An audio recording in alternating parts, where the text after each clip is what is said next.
พี่น้องสวัสดีทุกคนเนาะยามเช้ากำลังเริ่มมาเด้อปลาเนี่ย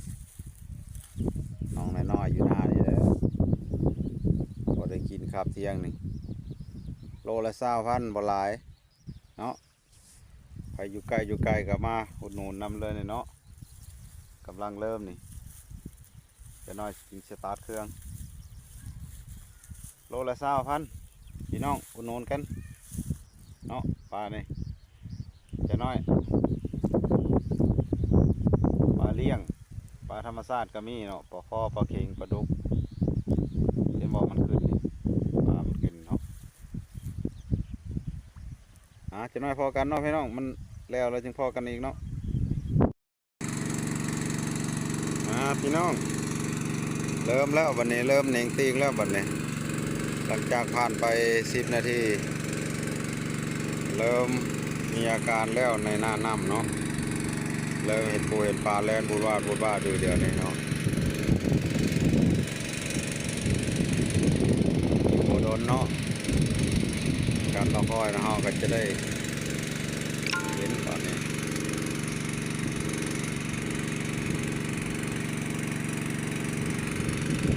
ปลากำลังเล่นทุกการกำลัง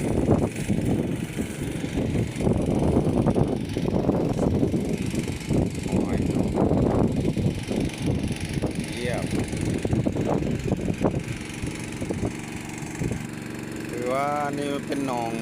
งธรรมชาติเนาะในเฮาบ่ได้ดุดบ่ได้หยังหนองงอกปล่อยแมบเลยดำเข้าเฮ็ดให้เฮ็ดหน้าใส่หน่อยดำเข้าใส่เนาะว่าส่วนนี้เฮาก็ดำเข้าใส่หน่อยนี่เนาะแต่นี่มันเป็นหนองเป็นจุกลุกเนาะแต่ปลาธรรมชาติเวลายามฝนและน้ำมันสิท่วมหมดเดี๋ยวนี้น้ำท่วมหมดเลยพี่น้องครับปลามันก็จะอยู่เนาะเป็นหนองเป็นอย่างนี้ปลาธรรมชาติแต่ปลาปล่อยได้เนาะมันมาตามน้ำแกงน้ำมาแล้วพอปลาดุกปลากระบอกก็มี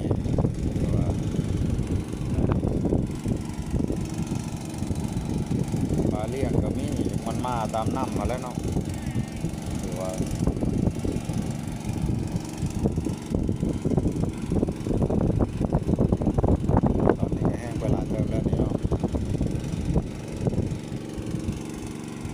ลงประมาณ30 เซนแล้วนำเลยนี่เริ่มแล้วปูปลาก็เริ่มแลนปูปลาอยู่แล้วเลยเริ่มหามงอยู่มงส้นไม้แล้วได้ปลาเนี่ยมงลี่แล้วได้ปลา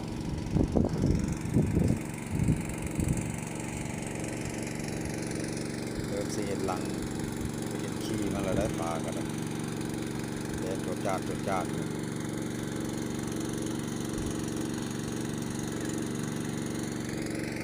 นอนแลนอยู่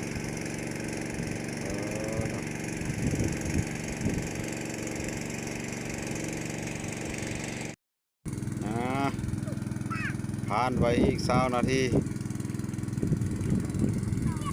เห็นแล้วปลานี่เห็นแล้วเห็นปูเห็นปลาแลนลูลาแล้วบัดนี้มีสีลายเนาะเบิ่งนี่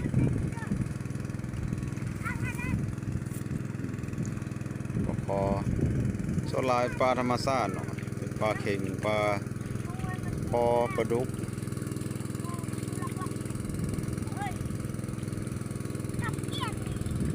ปลาเลี้ยงกับซิโปมีปันไดดอกนี่พี่น้องคนละเต้นขึ้นเป็นปนพาวจะขึ้นเนาะพาวจะขึ้นโคก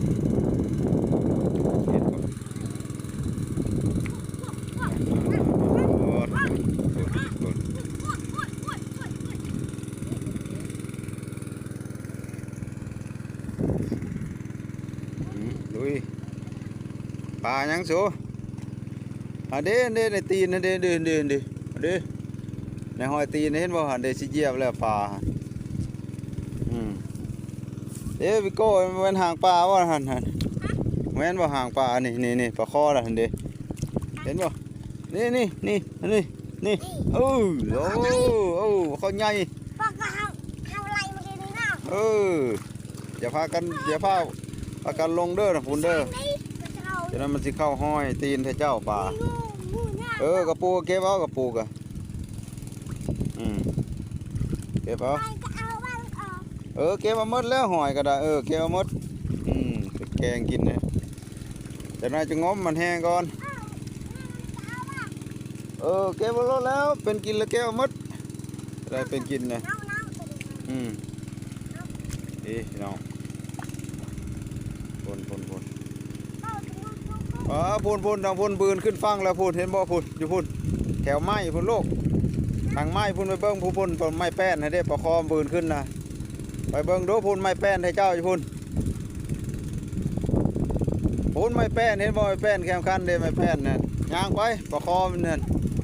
ปืนขึ้นนะเห็นเนาะพี่น้องเนาะมีแต่ประคอปลาเข็งกับปลาซิวเห็นบ่ปลาคอปืนขึ้นพุ่นนะไปทุกที่ได้ปลาคอเนี่ยปืนไปรถได้หาลอดแถวแคมก่อนลูกลอดแถวแคมก่อนแล้วจึงลงทางลมนี่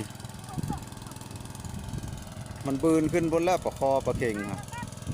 คุณพี่น้องว่าเต้นระบำอยู่เราคนเต้นดูดับเยอะปลาเนาะพี่น้องถือว่าลายพอสมควรอยู่พอได้แก้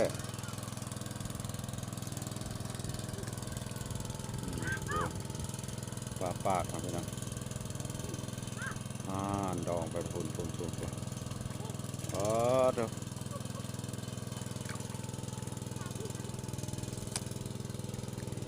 ปลาปล่อยแต่ว่ามันขึ้นมาน้ำท่วมเนาะน้ำท่วมเถอะตรงหน้านี่ยามเดือน11ปลาซิวเนาะน้องปลาซิว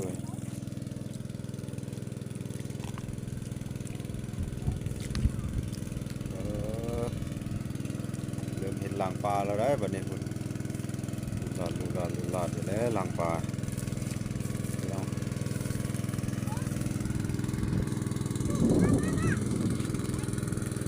ปลาลายแล้วได้บันเห็นแล้วปุ่น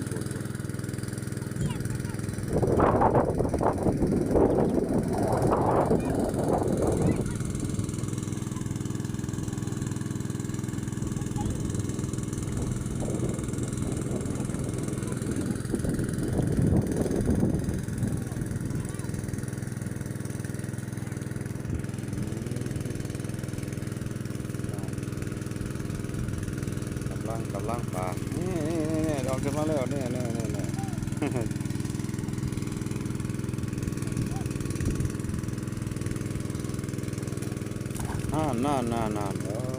พูดมีแต่ปลาปากเนาะพี่น้องปลาปากดองขึ้นจุดจันเนี่ยเอาแถวเทิงก่อนลูก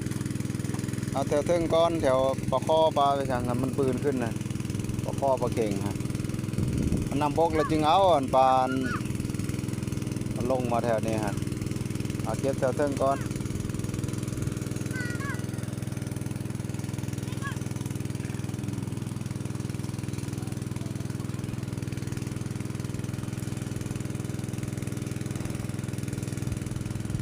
คือว่าแต่ละปีก็ได้ดูดสุปีนี่เนาะถ้าบ่ดูดก้อนนี่เดี๋ยวจะมีคนมาว่านลักว่านแห่ว่านอย่างมาเขาจะมาซอดเอาเลยเนาะเอาต้องดูดก่อนสันบ่ได้เขาจะมาลักเอาได้ป่าแต่นี่ก็ยังมีแล้วเขามาลักมาซอดมาว่านแห่เอาเพราะว่าเขาก็บ่ได้ใส่สลามพอพิลึกเนาะแต่ธรรมดาใส่สลามมาเดียว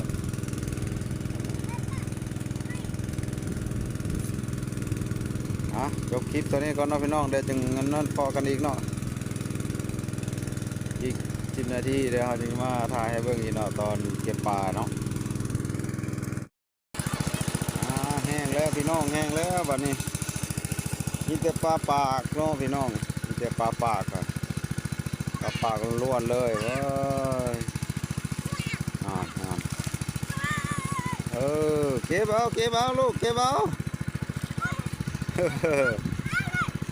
น่ามีแต่ตัวพอดีปิ้งเนาะมีแต่พอดีปิ้งปากน่า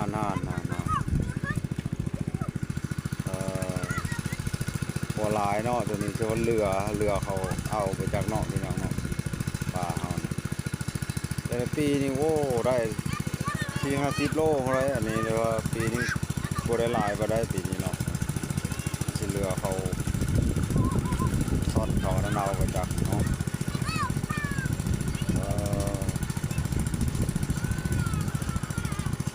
เก็บมาเลยเก็บมาเลยเก็บมาเก็บมา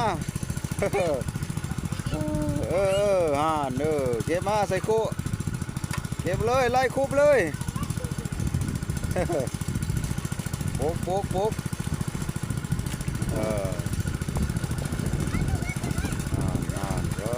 เป็นตาสอนเนาะพี่น้องเนาะปาดเป็นครั